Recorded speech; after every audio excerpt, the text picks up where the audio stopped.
Hey, welcome back. Welcome back, man. It's the Real Will Show. Uh-huh. We told you we were bringing special guests. And we have a very special guest today. This guy called me out as well. I have a word.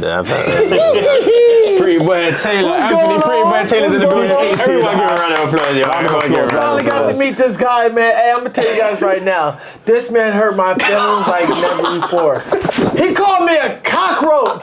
You ain't, another black man should never call another man a cockroach. Hey, no, but you know what? Hey, you know you get carried away on the channel. That's like the lowest of the lows. No, you know what it is, yeah? You was on every show. Misfits. Every show.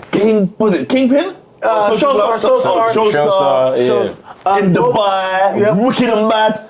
Yeah, you was Everywhere. Jake Everywhere. Paul, I'm thinking, right, this brother's a cockroach. He's just you know what? The crumbs are flowing, man's there. Like it says on his hand, is the motive. The hard to kill, right? Well, in America, a cockroach, calling a black man calling another man a cockroach is equivalent of saying, you are outside and you are inside house. Oh, okay, I didn't know that. That's the equivalent. You know what I'm saying? It's like, yo, stick your ass on the field, house. Right. No, see, different cultures. Right.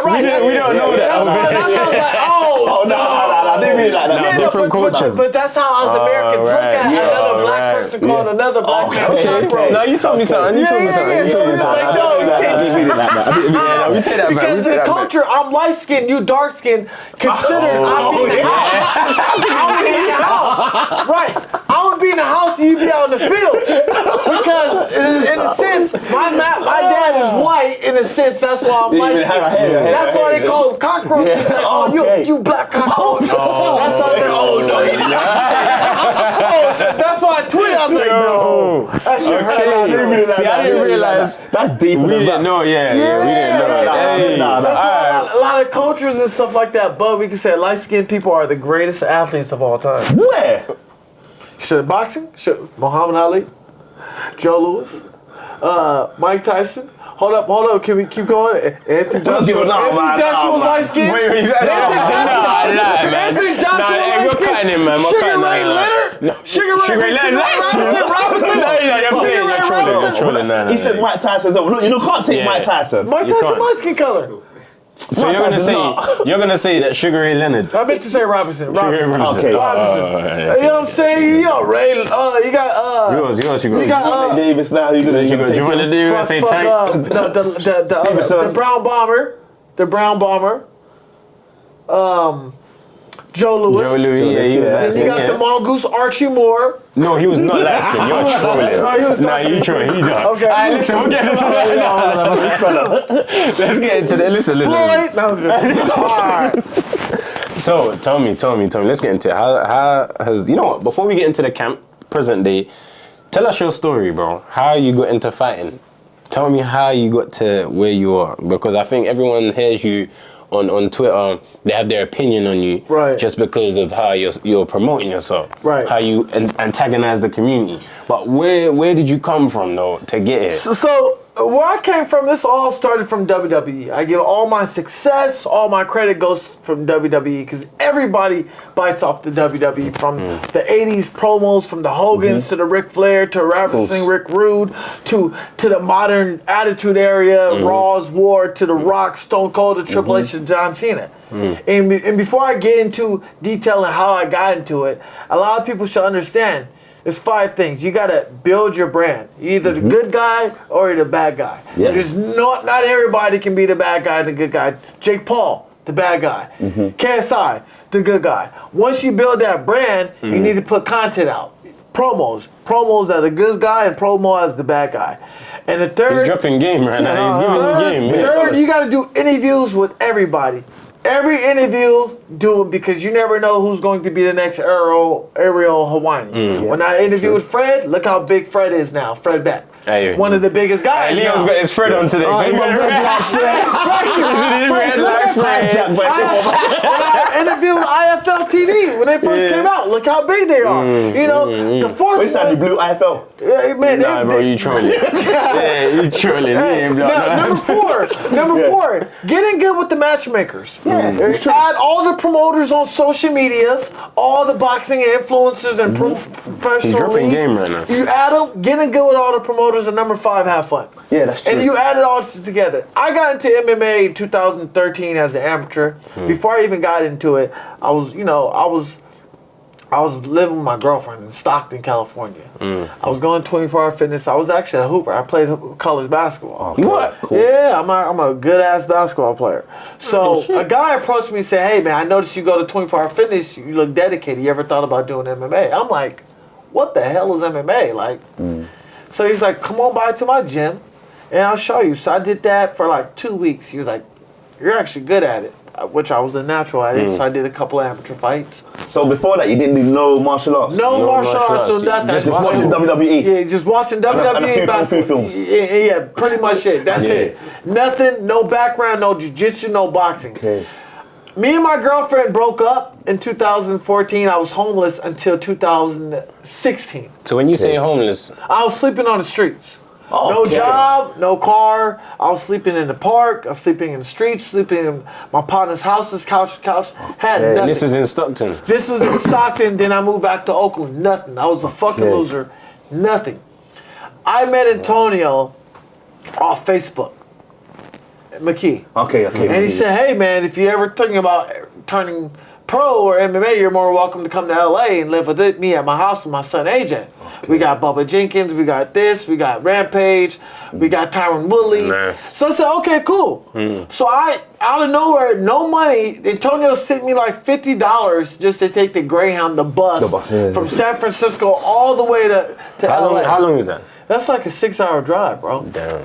So he didn't fucking know me. He was like, "Hey, just stay up in my stay up in our room upstairs." Shout out to him. Yeah, shout out to That's Tom. a big deal, No, man. shout out to Great him. man for that. You know, I Because had not nothing. many people will do that. Right, Yeah. I had no job, no nothing. So I ended up looking up on Craigslist and said, "Hey, dancer needed, male dancer." So I started stripping, bro. Got But you didn't see about to drink my water. You can't drop bars like that. You Man, can't bro, drop lines like I that. had it. Wait, what do you Somebody- mean? You started stripping? I started stripping. You know, it's like one of those things where you're trying to get to your salesman. You're like, "Okay, I need to sell at least." What is it? Like a chipmunk, like Magic Mike? Yeah, man. I was like, that Put like the gal in. Magic Mike. Man said a chipmunk, you ain't tripping though, bro. Hey, for real. It's kind of me stripping was kind of like one of the things like when you're in the woods, you got to start a little fire, a little smoke before you start actually getting that big fire. So me doing stripping was kind of like, all right, let me get a little cash before I started really generating cash. So I started doing that. Then I got into doing Uber. I was an Uber driver for about a year. Then that's when I turned pro in MMA. Okay. I said, okay, cool. I had my enthusiasm. I always had a good attitude. You know, I had like 6 fights as an amateur. Yeah. So I signed the Bellator right off the bat. Because like, Okay. hey, we like this guy. He's funny. And you're out of body shop, so your credibility is good. That's how I got the James Gallagher fight, talking shit on Twitter. Okay. That's what my See, life but was. this is in your formula.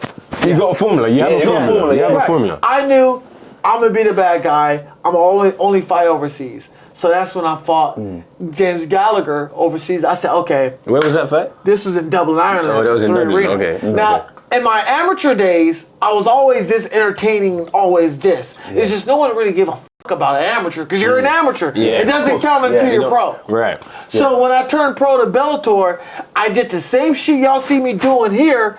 I did the same shit in Ireland. Right. I made the front newspaper in Ireland, and I didn't mean to say this. You ain't Irish. You're Northern Irish. I didn't know that. didn't know politics that. and You're shit. finding out them cockroach type Right. lines over there, you know what I'm saying? That's the type of shit that get you out of shot in there. Luckily, I was safe. So that's how I blew up on the scene. And then that's when I started fighting more. Then I ended up fighting Adam Borix. You know Adam Borix in Bellator. He's like 19-2 now. Okay. So See, I'm not familiar with the Bellator Yeah, world I like know that. the well, Adam Bellator Borix is he's a number 2 ranked featherweight in Bellator right Okay. now. With 19-2. So That's I a good fought difference, Borix in there, and then I started talking shit. That's how I met Chris Bourne.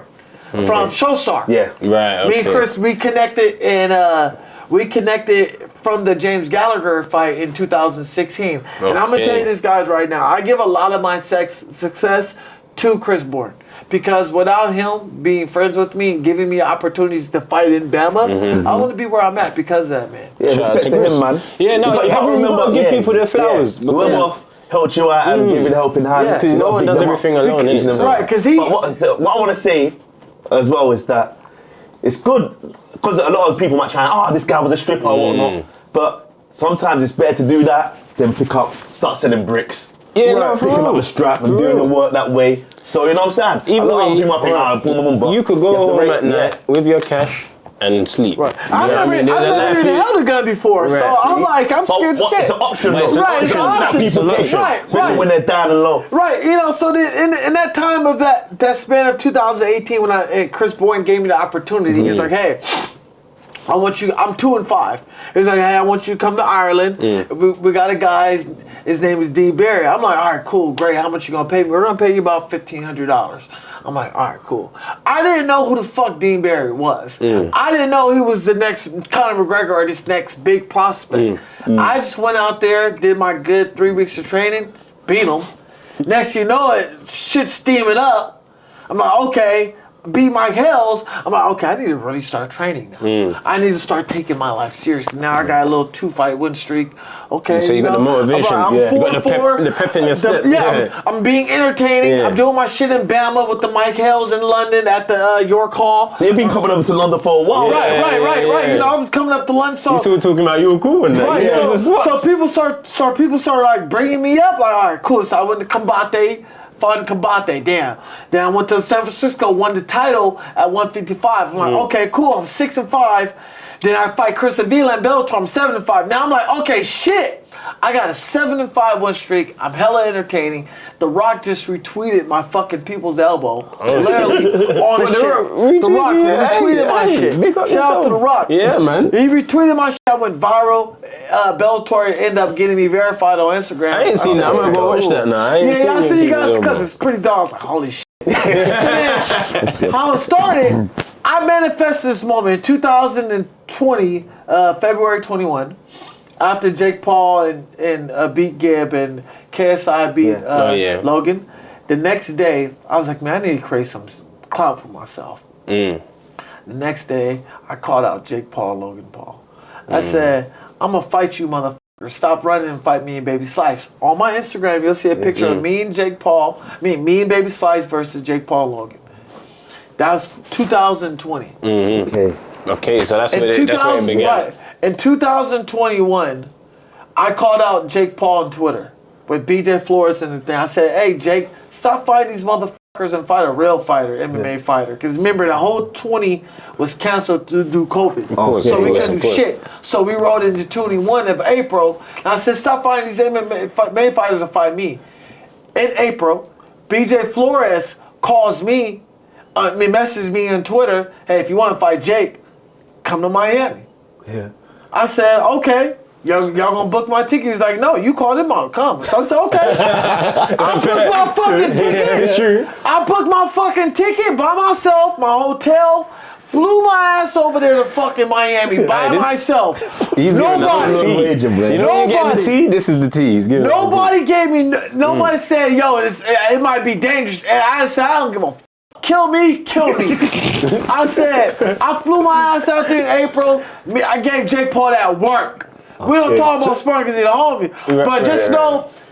Yeah, because that's what I was gonna say. I know he was. So, was you ever his sparring partner, or did you just go there? So I'm gonna tell you. So after I gave him that work, a week and a half later, he knocks out Ben Askren.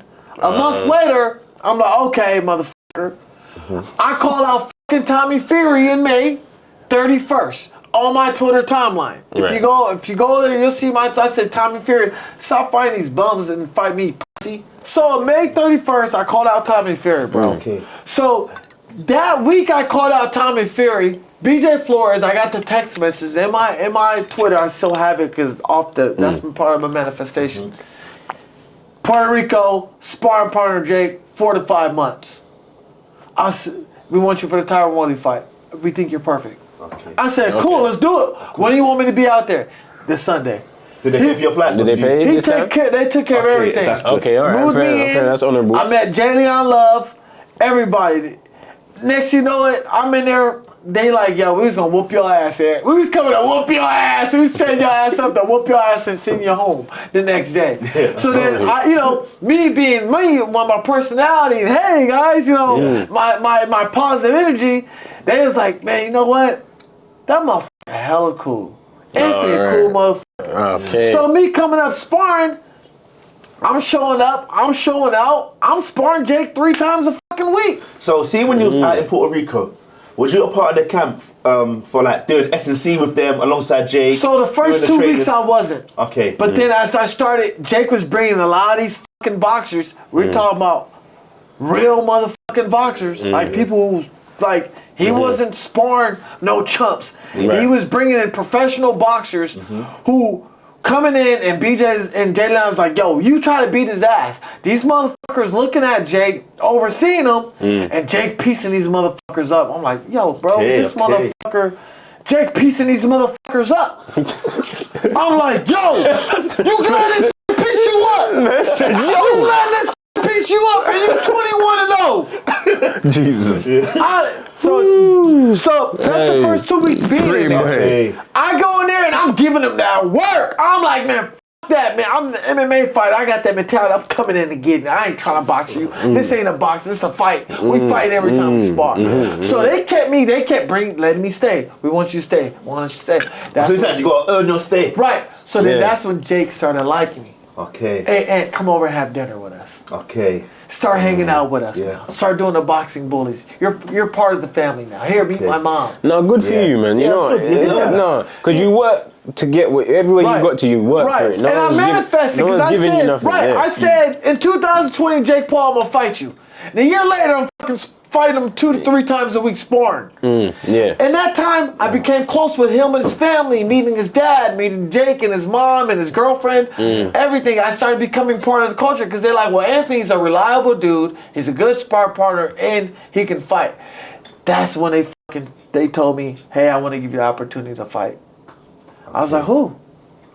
They said, Tommy Fury. I was like, holy shit, manifestation is real, bro. You're deep into that. Yeah, you're deep into that. Absolutely. You can tell because you feed it enough, though. You do feed it. I feed it, but it's like, all right, cool. I was like, let's go. Remind you, it was like a 2.5 week notice, but it's fine. You know what I'm saying? I wasn't prepared to come in. I was mentally, I was prepared, but my body wasn't prepared because. How did you feel in that fight when you was in that fight with Tommy? So I felt sluggish. Right, because I remember you said that he's a big guy. He's a big guy. So when the bell went and it began, how did you feel? Well, mentally, I was great, bro. It was just physically, my body couldn't keep up because while I was in the Jake Paul camp, I was getting ready for my MMA fight on Cage Warriors. I was fighting at 155. So while I was in camp with Jake Paul, I was 160. Okay. So me getting ready for that, because I ended up having to put on. Yes, how much did you end up? I ended up having to put on 25 pounds. So I had to eat steak and all that. So coming into the fight on a 2 week notice, I had to eat all that shit within 2 weeks. So it made me sluggish coming into the fight. Of course it would. Of course, that's way too much weight. So a lot of people like criticize, like, you lost by Tommy Fury. I'm like, bro, y'all don't understand. Like, this was a 2 week notice, and I had to put on 25 pounds. And the day of the fight, I came in at 170. Tommy came in at 221. What's your ideal fight weight for you? Yeah, what that you feel best at? I ideally, if this is influencing, I'm 67. Okay. Yeah. If it's pro, take me down to 54. I'll fight anybody, and I'll blow up to 175. Hey, listen, he's telling you, he let the cat out of the bag. He's saying, listen, I'm going to weigh in 154, but don't think when you see me next day. Right. Hey, listen, you're going to get that rehydration clause slapped on you now. I'm going to give a fuck sip on that motherfucker right here, just like them. Hey, now the story is interesting, because me and Leon was saying, we was like, you know what, we want to find out your story. Yeah. Because we can tell mentally you're down. Right. You're down to fight. Like, you're a serious guy. So I'm like, something makes you like that. No one's just that way. You know what I'm saying? I got a crazy story right after this. In MMA, bro,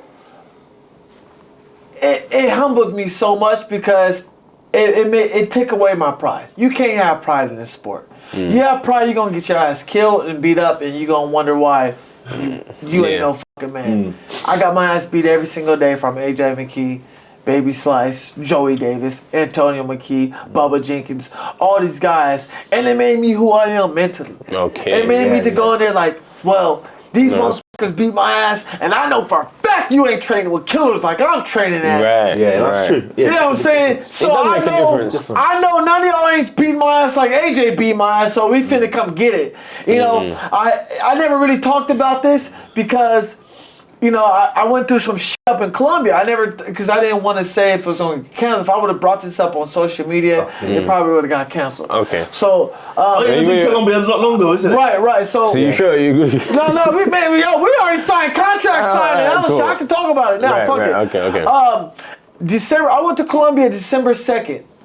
So I went there December 2nd on a Tuesday. I don't know if the dates messed up. So I went there on a Tuesday. Got there Friday morning. So I went out to a bar Friday night. Yeah. I'm having a drink. I'm talking to some locals. Bro, I got fucking drugged. I went missing for 3 fucking days. I woke up in the What do hospital. you mean? You went missing from yourself? Yeah, I went missing for 3 days. Someone drugged me. I remember going into the bar. I'm talking just locals, talking to a chick and this guy. We just talking. I went to use the restroom. You know, I got my water. I'm talking, turning around. I wake up. All I remember is waking up in the back seat with 2 girls. Like, what the fuck's going on? I wake up 3 days later. It was a Friday. I wake up on a Monday morning in a fucking hospital. The doctor was like, "Yo, we've been trying to wake you up. Your heart stopped twice. You died when we brought you in. You died for 30 minutes. We brought you back." They said that they found me in the middle of the fucking road, dead in the middle of the road on oncoming traffic. Wow. This time they just dashed you out the car. Yeah, they said I was dead. When they came in, I was dead. Wait. When was this? This was in December.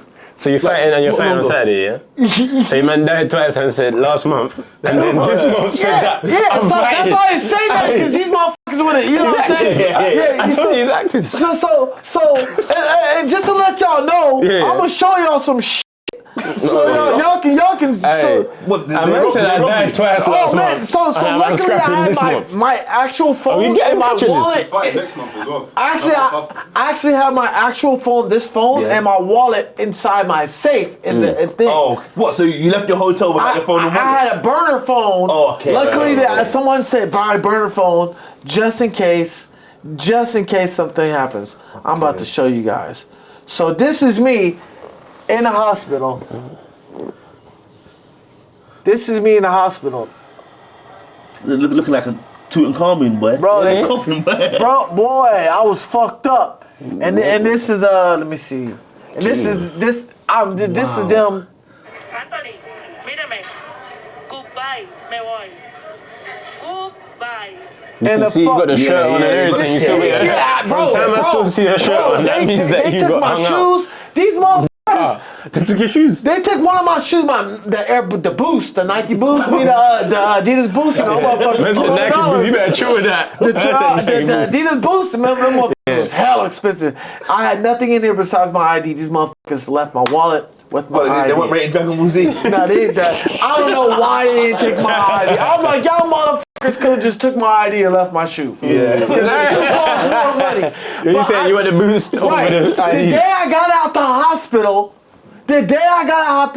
I was fucked up. Mams calls me, we want you to fight Idris Bergel. Remind you, this is the day I got out the fucking hospital. I'm fucked up. Yeah. I don't know where I'm at. This Ma'am- is crazy. Ma'am's like, this do is you want to actually. fight? My man's wait, like, no, sorry, bro. I have to stop. Are you deep in what we've heard so far? Are you deep in what we've heard so far? Rose again. Man died, rose again, Undertaker. Hey, y'all see the video? Y'all actually see the video? Yeah, no, I see it. The proof is there. So the day I got out the hospital, I'm in the bed, fucking drugged like a motherfucker. I get the call from Mams. I didn't fucking tell Mams because I didn't want him to say, well, you can't fight. He's like, I said, send that fucking contract. God told me to take this fucking fight. Because I should have been dead, and I'm not. Send the fucking contract right now. Send that fucking contract right the fuck now. Nah, every time I'm trying to drink some water, this guy wants to throw a punchline out. And so I should have been dead. The fact that I'm not, means that I'm here to And fight. that's when I tweeted, I said, I think it was, I either tweeted or Instagram, I said, God, I'm taking this fight because I didn't want to take this fight, but God told me to take this fight. Yeah. That's what I tweeted. I said, I didn't want to take this fight. Personally, I didn't want to take this fight, but God told me to take this fight. How you feeling about this fight, man? Oh, I'm about to run through this motherfucker like diarrhea. I'm going to treat him like a hamburger. I'm going to flip him and grill him on both sides. Yeah. Because see, the thing, oh no, sorry, go on. You go. the thing is, see, like, when you look at it, he's a pro boxer. He's coming from pro boxing. Right. And he's what? The 13 traditional fights, world. 12 or 13 fights. Yeah. So, to me, it looks like they set you up. They say, yeah, that's what it does Put a look. stop to your training. Right. To me, I'm gonna tell him straight up. I'm not here to box. I'm not gonna box you. I'm gonna fight you. Because to me, when I saw the fight, I said, okay, I know Idris Virgo's been training at JJ's gym. Right. A lot of the shoot fighters guys. Right. Then I see you, and I was thinking they just want to make you be quiet. Yeah. Because you're so active on the socials. Right, and that's what they're trying to do. They're like, if you want to fight anyone, fight him. Right. Yeah. And I'm like, well, what the f does he bring? But I said, y'all mad because I punched Dylan Dennis and I didn't know what was going on. Of course. So I said, okay. I said, so Egypt was talking shit for a whole year to me about trying to fight me. For a whole, we'll say about 6 months. Saying I'm ducking him. I was like, hey, bro, ain't nobody ducking you. Because at first I told MVP, Jake Paul and them, hey, let me fight Idris. They said, no, who the f is he? He has no clout. Right. I hit up Global Titan before I fought Jack Fincham. I said, they wanted me to fight Aaron Chalmers. They said no. Aaron Chalmers declined it, respectfully declined, because he had a baby coming up, so I didn't want to shoot him down or nothing. Understandable. So then I brought up Idris Virgo on Global Titans. Yeah. They said no. So you've been hunting him down. Right. They said no, he has no clout. And I've been kept telling Idris Virgo, like, bro, no one's Build trying to yourself fuck up. with He's you. gonna No, build right. yourself up. Right. So then he talks all this shit, saying I'm ducking him, but then now we signed the contract, the motherfucker quiet. Oh, yeah, okay. Quiet motherfucker now. So then that's when you see me tweet like, oh, you quiet now ever since you signed that contract. What happened to all that shit talking now? You a different motherfucker now. Now that you signed the contract, because I'm going to give you the same fucking energy out from the beginning. No, we know. No, I know you come with that energy. Yeah. There's no doubt when that bell goes on Saturday, you will fight. Right. You will fight. And I don't want to put nothing, I'm not here to back talk Idris. Idris is 12-0 for a reason. He put in the work. No, he of got course. there. I respect that because at the end of the day, he could potentially die in that fucking ring. Yeah. I could potentially die in that ring. For real. And I respect him that's as the a harsh man. reality, yeah. Right. I respect him as a man going inside that ring with me and sharing it. And I want to tell you personally, Idris, I appreciate you for taking this fight and sharing the ring with me. Hopefully we can be friends after this, regardless if we're frenemies or whatever. Let's have a drink. I appreciate you. Because by the end of the day, I'm going to fucking whoop your ass. Right. Straight up. And You can't say fairer than that. there's nothing. You have 13 fights, and you're talking about knocking me out, bro. I've never been knocked out in a fight. Never been knocked down in a fight, and you only got 2 knockouts. Yeah, I looked at his record last Yeah, night. like- when I thought he had more knockouts. than that. I thought he had more When I looked knockouts. at, nah. Yeah, it's like, bro, you just saw. How many rounds is the fight? It's 4 rounds. Oh, 4 rounds. You just saw. Boss just posted a video. The last dude I fought, my sparring partner was like 9-0 with 9 knockouts. Cracked his ass. Just cracked his ass. I'm just aggressive. I'm an aggressive fighter. I have the peekaboo style. Nah, I see the peekaboo style. You've been bringing that. Right, You've I'm been gonna bringing tell that. Idris. I'm gonna come at you. What made you want to adopt the peekaboo style fight? It's just everybody I'm fighting is too tall, bro. I can't outbox people. I'm too short to try to outbox people.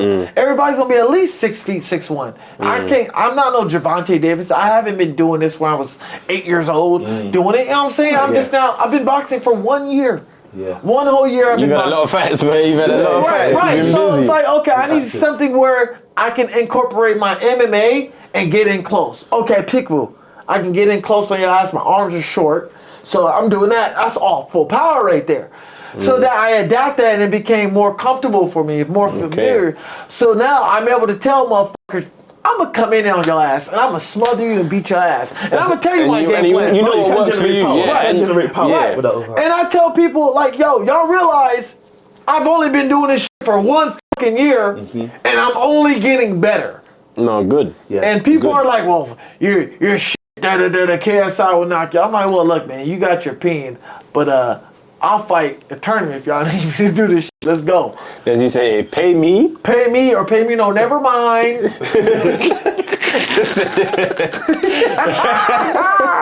Listen, I want to get some of your predictions for the rest of the show. Yes. Let's start off with Slim and Tom Zanetti. So how do you feel like that fight? I mean, if I'm being 100% honest, I'm going to have to go with Slim because I don't know of Tom Zanetti. Yeah. There's nothing of Tom Zanetti. I don't know the background or backstory, what type of athletic ability that he comes from. He has, You know, we don't know that. We just know that he's just Tom Zanetti. I don't know what he does. It's true. I don't know nothing. That's what we need to speak to him this week. And find out more because when you talk to someone, you can find out more. You can give them something. But I don't know. All I saw was the pads. The pads was all right. Yeah. Right. I just kind of felt like, you know, Slim has proven himself that he can fight. But what makes it so questionable is why Tom Zanetti? Why Ryan Taylor after he fought? That's why I say, are they protecting? Are they protecting certain fighters? Mm-hmm. Because why is King Kenny? It's a case. It's an open case. Right. Why is King Kenny fighting DK Money? Makes no sense. When he fought Faye Sensei, you're starting from here. You go from Temper to Sensei to DK Money. You have a case. And it's like you have a case. You have a case. Yeah, you do have a case. Why Kenny? But then why are you guys calling out Jay Swindler? And this is his first fight. You know. Jay Swindler fought Gibb. Well, but that's like years ago. Yeah, you know what I'm saying? That's in the past. It is in the past. That's his first fight in what, 3 years? Yeah, that's Kenny, you already have 3 fights already. You're active. Yeah. You're active. You want a piece of Kenny? Would you fight Kenny? Of course, I'll run through Kenny. Even his brother Daly know that. And if his brother, he's gonna say you're gonna run through Daly as well. And if Daly wants some smoke, run that next. Like, I'll fight both guys in the same night. Run that shit. Hey, you knock me down, you knock me out, just know next day we fight tomorrow. Every day until I get my fucking get back. That's all it is. You knock me out, just know we fight in the parking lot the next day. Kenny will be very interesting. That would be an interesting fight. But the thing about Kenny is, you saw how he struggled with Faye Sensei. Yeah. I'm an aggressive fighter. I'm more powerful than Sensei. Yeah. Kenny ain't gonna be able to handle that. I'm going to run through Kenny's punches. Listen, this episode here is going to be crazy. That jab will have to be utilized. Jab hook. No, it has to be on point. It has to be perfect. Because I can see the fight in my head. I can see it. If Tommy Fury ain't knocking me down, and with his jab, what the fuck you think King Kenny going to do with his jab? That shit ain't going to phase me. I'm going to eat that shit like butter. That shit going to slip right off. Take a little taste. Too much cholesterol. Too much cholesterol. Potential fight to make. His brother. Obviously, you got Idris on Saturday. Let's remember you're fighting Idris Berg on Saturday. Oh, absolutely. You know, yeah. But, all right, let's go on. You know, Slim has proven himself, but it's proven that he's being protected just like other fighters, like KSI. Y'all call him JJ because y'all know him personally. I don't know him personally, so I don't have the right to call him JJ. So, you know, Deji does his own thing. Deji does his own thing, so I don't attack Deji because Deji is new into the game. He's improving. So I understand that Deji is more of a quiet soul. I feel Deji has more potential than KSI as an overall basis. But with the Slim versus Tom Zanetti, who knows what we're going to see in that fight? That's my prediction. I got Slim by decision. Okay. Slim by decision, okay. Versus Josh Bruckner. Saul Poppy, the only person I say will probably give me issues, probably like 10% probably be Saul Poppy. Saul Poppy is going to run through Josh Bruckner. A lot of people are giving me shit for being an MMA fighter, but no one's forgetting that. Yeah, he's an MMA fighter. Yeah, he's 6-1, I think. Like Josh Bruckner has 6 fights in MMA, and they're like, "What? He's a good influence." I'm like, but he's not a boxer. Right, no, he's MMA. He's MMA. That's true. He's going to get his ass beat up. I say probably in the 3rd round or decision. But Josh Bruckner is an MMA fighter, so he's tough. That one I have to Yeah. say either third round TKO by referee stopping it or decision. That's Or gonna be a good one. I know. That would be a good I know one. Papi's gonna be very evasive, elusive. Right. As long as he stays elusive and his fitness is Right. up there, Then he he'll can be make the alright. right. You But just the- but can't the tire thing- out. But the I don't thing- want to go head to head. Nah, Saul nah, Papi it's is not a a very head-to-head good thing. counter puncher, and Yeah. Josh Bruckner just doesn't know how to box properly. Right. To Yeah, understand very true. if I come in at this angle, he's gonna step back and catch me with a fucking right hook. Yeah. We're getting up the other fights now. Who else we got? Who else We got the 2 girls, but we don't know nothing Yeah, about Oh, the 2 Brooks girls. hella fine. Boy.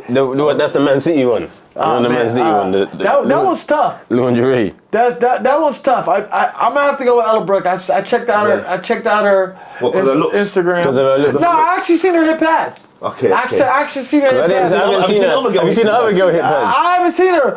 Oh, was that the one that said she looked like a hot Katie Taylor? I think I said that. She looked like a This hot. one, no. Our coach is black.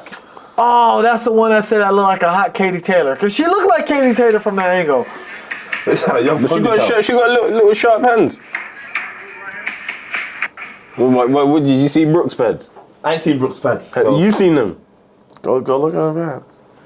Yeah, I To go look at her pads. Go look at her page. Go look at her page. ELLE. Bro. Look at you. You know it's off by heart, brother. You follow her, You did it on this. I said ELLE. I can't talk too much. What's that? I can't talk. Wait. You saying Right there, right no, okay. Look at you. You got the navigation. He said right up there. El up there. Brook. Nah. Where's the pads? I can't see no It pads. was on her Twitter. She might have deleted it. I think she Yeah, deleted she it. might have deleted it. Know how people get scared in it and worry. You saying waiting for her to touch down in the city? Yeah, you know, I can't really. I mean, it's gonna be a good fight. You know, What's the prediction? What's the prediction? Ah, damn, that girl probably by decision, bro. I don't know. Decision. That girl. Yeah. Yeah. We got Ryan Taylor and Swarms. Ryan Taylor. Yeah. Ryan Taylor's gonna knock him out. Yeah. Swarms. When I look at the difference between Ryan Taylor, they're similar lifestyles, kind of. One's just a rapper, one's a BMX, but one is around that mentality. Ryan has that I'm a dog in him. Yeah. He has that yeah. I'm tough. I'm a tough Yeah. guy. Yeah, he does. He does. I have something Yeah, to prove. no. Yeah. Yeah. Swarms is more like, whatever. I'm just trying to get my clout to revive my career. Now, Not lying. and we've already seen what Ryan Taylor did with Slim. We've seen that the toughness, the heart. We've seen that he was able to do damage on Slim. Yeah, for real. And now if we say Slim fights Swarms, Swarms out the first round. You know, everybody's gonna say, well, Slim's getting knocked out by Swarms getting knocked out by Slim in the first round. Whoever thought that Slim would go all rounds with Ryan Taylor? Yeah, no, it's true. Yeah. You know, just because Swarms lost weight doesn't mean doesn't mean your That you can boxing fight. skills No, are you're just gonna look better when you're in the ring. right. You know, just because you got the looks, don't mean you got the shucks. Hey, So who else we got next? main event. We got KSI versus Faye Temper. Here's what I see. And when I look into KSI eyes, and when I see Temper's eyes, I see dog. I see the dog in Temper. I mean, not Temper, in KSI. I see the dog in KSI. I see that I'm more motivated, and I have a goal and a path that I need to get to Jake Paul. I'm willing to do what I have to do to get through. Right. I see that in you, but I don't see it in Faye's Temper. Yeah. I don't see a motivation. I don't see a motive or a need or a want to fight KSI. to What have is to your win. goals? To have to win. What is your goals after why KSI? do you have to win this fight? Yeah. Right. What are you looking? What are you trying to achieve after you beat KSI? Yeah.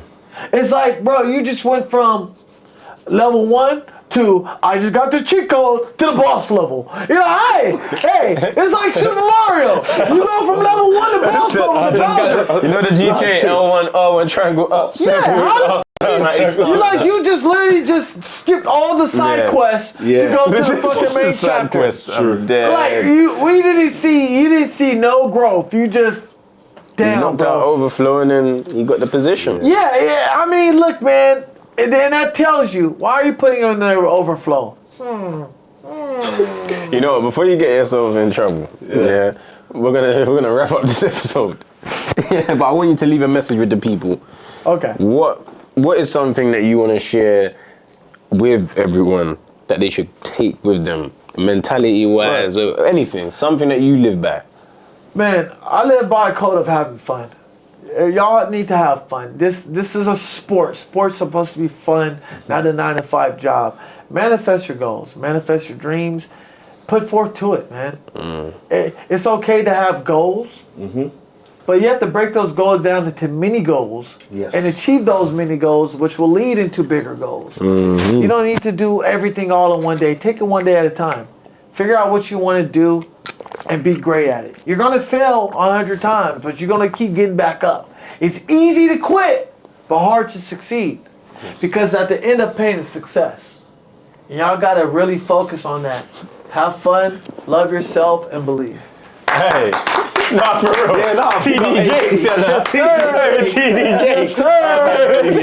Yes, sir. Thank you, Listen, man. this has been a very good episode of Real Moves. Probably one of our best episodes. Hey, here you go. I'm not even gonna lie, because you were just transparent with us. You gave us everything. You gave us the breakdown. I feel like people are gonna respect you a lot more, Of course. just because they know your story. Right. Bro, no one knew you was homeless. Yeah. And the thing is, you know what I rate as well? You don't go around saying, I was homeless. You know what I mean? You just do your thing. You're not using it as branding, like, like I was on the streets, Right. now I'm here. People You could just be like- do what you're doing. And people can be like, well, You you're respect using it. Jake Paul for clout. I don't even tag Jake Paul's name at all. I don't tag his name. I don't need his name to build clout. No, but you already explained how that worked and how you built that relationship. You build that relationship. You know what I'm saying? You build, like I tell Right. people, the 5 steps. You're branding. You're doing interviews, meeting promoters, having fun and content. If you follow those 5 steps, you can be successful. And a lot of people forget about that. Yeah, that's very true. Nah, you went in today, man. I'm glad we shot this episode. For real. Yeah. You know, we went in. Yeah, We went in. absolutely, We went in. absolutely. Hey, I like doing this shit, man. You know, this is probably like over 1,000 episodes, man. I've done so many, bro. And one person, are we still rolling? Yeah. Okay, I want people to hear this part. Someone asked me, they say, hey, Anthony, if you can go back in time and you can tell yourself your younger version, what would you tell your younger version? I looked at the camera, I said, look, if I go back in time and I see a 15-year-old version of me, knucklehead and everything, I'm going to walk up to him and I'm going to say, do you. Keep having fun. I'm good where I'm at. It took a little time, but just know you're going to be all right. You don't need no advice. I don't need to say nothing to you. Do you have fun? And just sit back and watch the process. Because it took me 33 years to get here, and I'm in a great position. I'm happy. Nice. I got my health. That's I got true. my It's a good girl. one. I got good mental space in right now. Good, and man. even though I went and became homeless, died, this and that, I'm happy. No, for real, man. Said homeless, died. Like, forgot my shoes. Forgot my keys. Like, it's just saying. But what is it to tell your younger self? No, for real. Yeah, For you know, real. Yeah, when I look back, you know I'm creating that, but Right, Yeah. you tell yourself one thing and he does it. Now you're not in that change everything. position. Yeah, you You're change not there. everything. Yeah, you change everything. Because I told myself not to leave my girl, but I left my girl and I moved to LA. And now look where I was at. Yeah. You know what I'm saying? Now if I would have stayed, I would never be this person who I am. Right. Of course. And so that's what I'm saying. Preach, man. Preach. I won't say shit to my younger self. Just watch. Just watch. That's golden what you just said there. Because a lot of people one. say, oh, I told myself this. I told myself that. that. But the fact that you said, I'll go back and I ain't saying nothing but you'll be good. Don't worry. Yeah. That's golden. That's golden. A lot of people don't understand that, man. You gotta manifest this shit. Now, when I say manifest, you gotta go out there and get it. God ain't gonna be like, here's a PhD on your doorstep. Here you go for manifest. You don't know, it ain't working. You got, like I tell everybody, a lot of people didn't know. I said, look, I was talking to him. Remember, I said I was gonna be on the January card after I whooped Jack Finch's ass, and everybody's like, well, you need to fight Jack Finch and get through him first. I was like, all right, watch. Next, you know what? Bam. After I whoop Idris Virgo's ass, I'm fighting in February, and then I'm gonna fight in fucking March. Yeah. That's how it is, man. And that's what we call activity. I'm fighting in February also. In the same arena where he's actually fighting this weekend. Wembley. We're back. And the journey continues. The party begins in London. So make sure you grab your tickets. You know what I'm saying? Grab your tickets for the weekend, more importantly, because this is coming up sooner than 004. Misfits 004. Grab your tickets. Stay tuned this week. Ron Wills will have content flying. This guy just landed today and he already said, let's sit down with the man them. So Fuck yeah. whoever else sees this, hit up the socials. The interviews here. We're here for them, man. We're here for the community. Bro, thank you Let's very much. keep Like and subscribe. Like and subscribe. We out.